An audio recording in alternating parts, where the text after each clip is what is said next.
successful on both stage and screen, and a marriage that was blessed with love and children. But underneath that well-polished facade was another Anthony Perkins, the insecure, guilt-ridden gay man who eventually contracted AIDS. Welcome to the double life of Anthony Perkins. The dream of being one from life's ambition, recognition, never become the public scandal.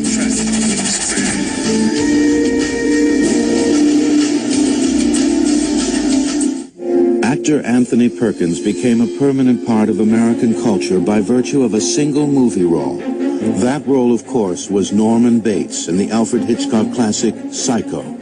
Perkins would forever be identified with the gaunt, strange, secretive Bates, a man with two distinctly different personas. A dark secret undermined his seemingly gentle nature. In reality, Perkins was as intense and secretive as his fictional counterpart. With a second life he kept hidden from the world. Therein lies Perkins' incredible story. In the spring of 1960, American audiences were shocked and horrified by Alfred Hitchcock's masterpiece thriller, Psycho. It was one of the most frightening films I've ever seen. For the next 30 years, Anthony Perkins would appear in films and on Broadway, but he was inexorably tied to the role of Norman Bates, the insane manager of the Bates Motel. What's really uncanny, based on what Tony himself told me, is the extraordinary parallel between what we can assume to be the background of Norman Bates's life and Tony's own life. Like the shadowy Norman Bates, Perkins lived a secret double life. For Anthony Perkins, known to the world as a straight romantic leading man, was gay. For an actor in Hollywood in the 1950s, admitting homosexuality would mean the end of a career. It's not just a question of ostracized. It is a question of, I think it's a question of your life and your work. I think it has to do with there are people that can destroy you, and would. As Perkins hid his sexuality from the world, so did he hide his complicated relationship with his mother. I never got the feeling that there was anything really maternal in his relationship with his mother. Tony's father was actor Osgood Perkins, who starred on Broadway and in Hollywood in the original Scarface. Osgood died when Perkins was 5. Tony was very in awe of his father's legend, and I know that he read all of his father's plays, and his father was considered a wonderful, wonderful actor. Tony Perkins followed in his father's footsteps, appearing on Broadway. In 1955, he was discovered by film director William Wyler and offered the role of Gary Cooper's son in Friendly Persuasion.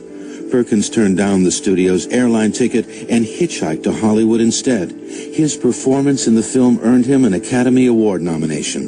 Friendly Persuasion, you'd really be churlish to find an enormous amount of fault with that. That's just one of those films which lives on. It wasn't that it was so innovatively directed. It wasn't that the story was so original. It was just one of those successful films in which I had a marvelous role. For the next 5 years, Perkins alternated between the Great White Way and the big screen. He was the hot young movie star at the time, and he did a major American play. The play was Look Homeward, Angel, and Perkins scored a huge success. In the audience one night was the man writing the script for Alfred Hitchcock's Psycho. It was such a remarkable performance, and it told me everything I needed to know about the character. And so I used that image to create Norman Bates. In 1960, Perkins was cast as the murderous cross-dressing Bates, using his unique fusion of personality and craft to bring the character to life. And what he brought to Norman was very interesting because things happened in the script and on the set between Norman and Marion that was not scripted.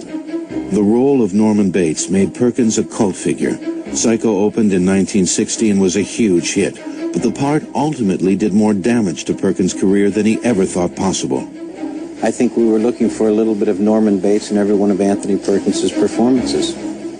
For the next 10 years, he acted in Europe and lived a hidden life as a gay man that left him hauntingly alone and deeply dissatisfied. He felt that he was strange. Life became so tense and anxiety-ridden.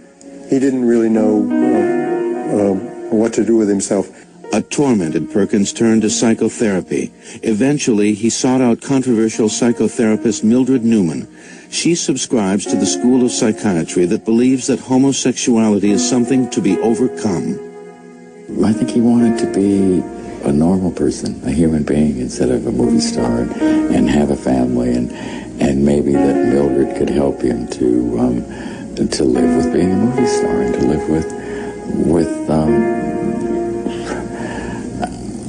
to learn to really love and trust women. The woman Tony Perkins came to love and trust was model photographer Barry Berenson. Tony had searched for love his whole life, and with Barry he found it. Tony and Barry married in 1973. The couple would go on to have 2 children together, and Perkins reveled in fatherhood. I have 2 teenage sons and a beautiful wife, and they're much more part of my life than working in films. Working in films and directing plays and whatever is great, but life is realer than that. Just when it seemed he had finally found happiness, a national tabloid headline dated March 27, 1990, announced that the psychostar was battling AIDS. I talked to Tony about it because there was a concern, and he said absolutely not, that was something that they drum up and something to sell their magazines. Perkins denied the story, but it was true. He had tested positive for HIV. It was 1990, and the chances for survival were slim. He said, I'm sick. I said, with what? He said, think about it. And he told me he had AIDS. In the next 2 hours, we will take you on a journey of discovery into the maze that was Anthony Perkins' life. His story will be told through personal photos, film clips, reenactments, and interviews with co-stars and friends who knew him best. Tony Perkins was a contradiction. I mean, everything about him is, true and not true at the same time. From rising star on the New York stage to the cinematic face of psychotic horror. From endearing musician to desperate, frustrated director. From closet homosexual to loving husband and father battling AIDS. It's like a split career, a split life, a split image of everything. By 1990, Anthony Perkins had finally found happiness. He fell in love, married, and looked forward to a long and prosperous life. Unfortunately, fate had other plans. Perkins had contracted the AIDS virus.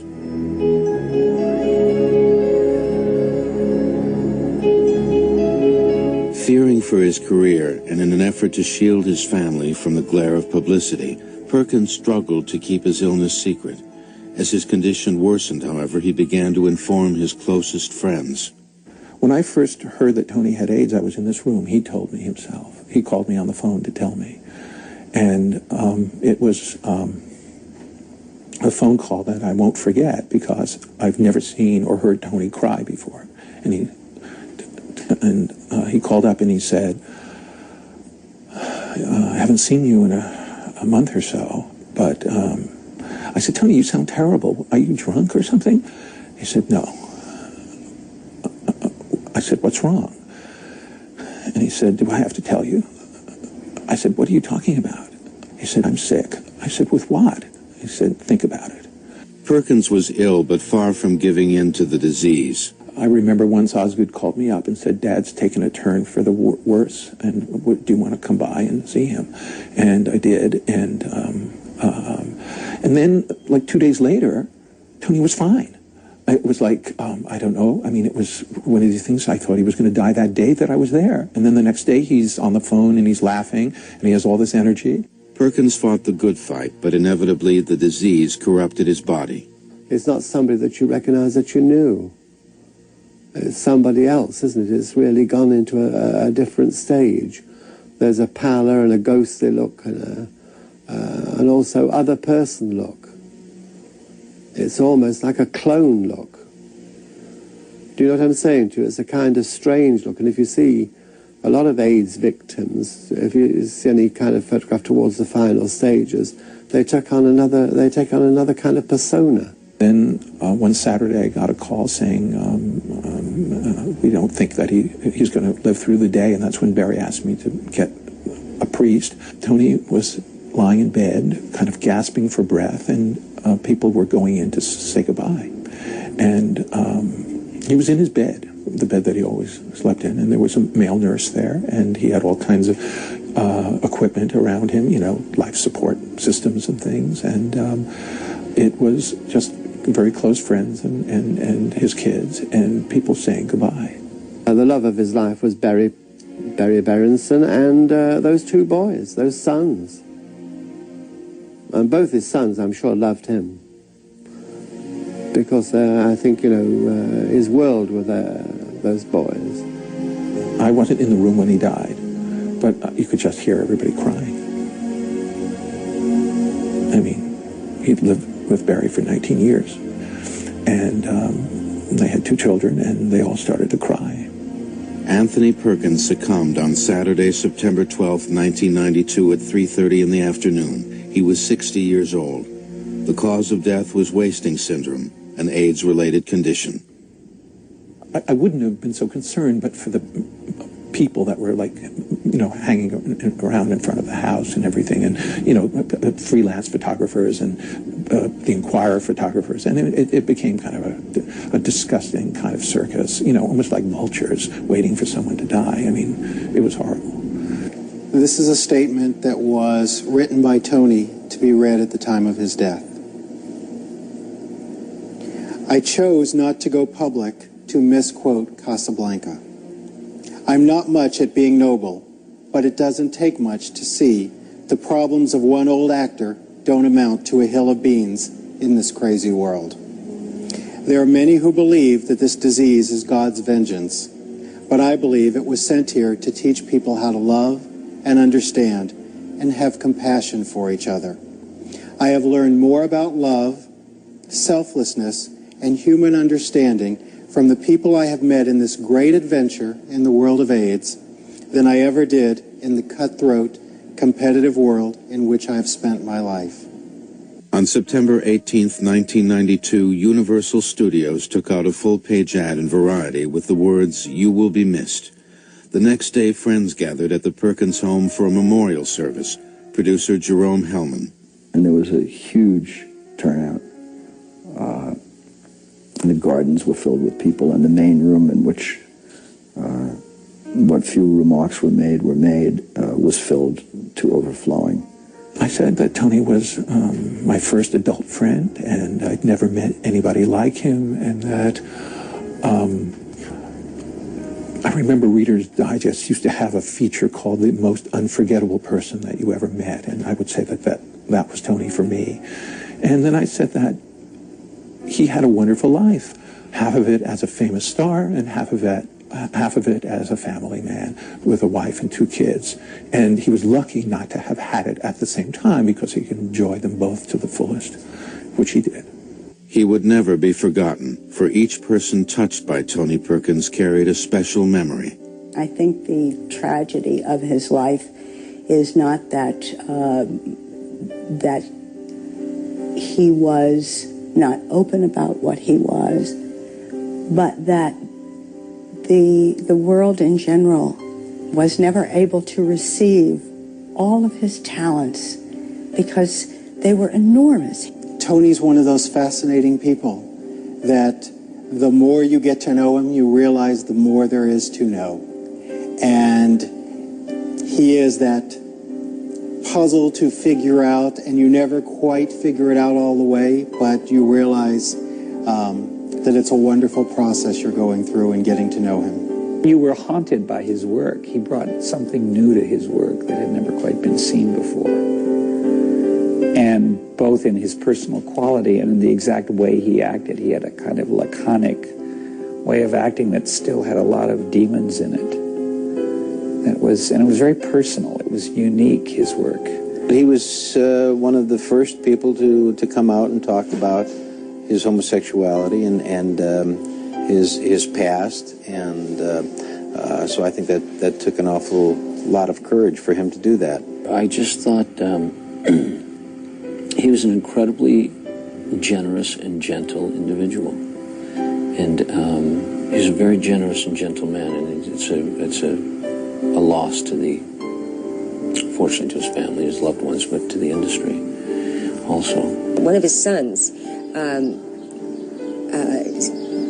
told me that he asked his father one time, if you could go back and the script of Psycho was given to you and you knew what you knew today, would you do it? And as Osgood said, he didn't answer right away. He thought about it. The next day he came to Osgood and he said, yes, I would have done it.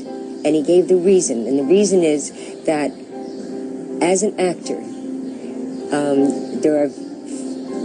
you would be doing a disservice to yourself, to your profession, not to do something that was that challenging and that provoking. So in that context, I would have to say, absolutely, I would do it again. I think at the end, if you analyze it, like so many of the book writers have tried to do, and unearth what they can never unearth, I think in the final analysis, if you look into Tony Perkins' eyes, there'll always be a slight veil. I think you'll have to say, I wonder if he was, I wonder if he wasn't, I wonder if it was true, I wonder if it wasn't. I don't think you'll ever really come to a conclusion, do you? In his last interview with Professor Richard Brown, taped just weeks before his death, Perkins was asked what was most satisfying about his life. The fact that I'm still here. You know, there are an awful lot of actors in the 50s that just disappeared. By the 60s, they were already forgotten. And the fact that I'm still working, still alive, and still productive means more to me than anything. And I think once he said, you know what I wouldn't mind doing is just playing a lounge. He said, when I get a little bit older, he said, just kind of lounge. And he'd sit at the piano and play and sing. Want a girl, a woman, a lady to hold my hand.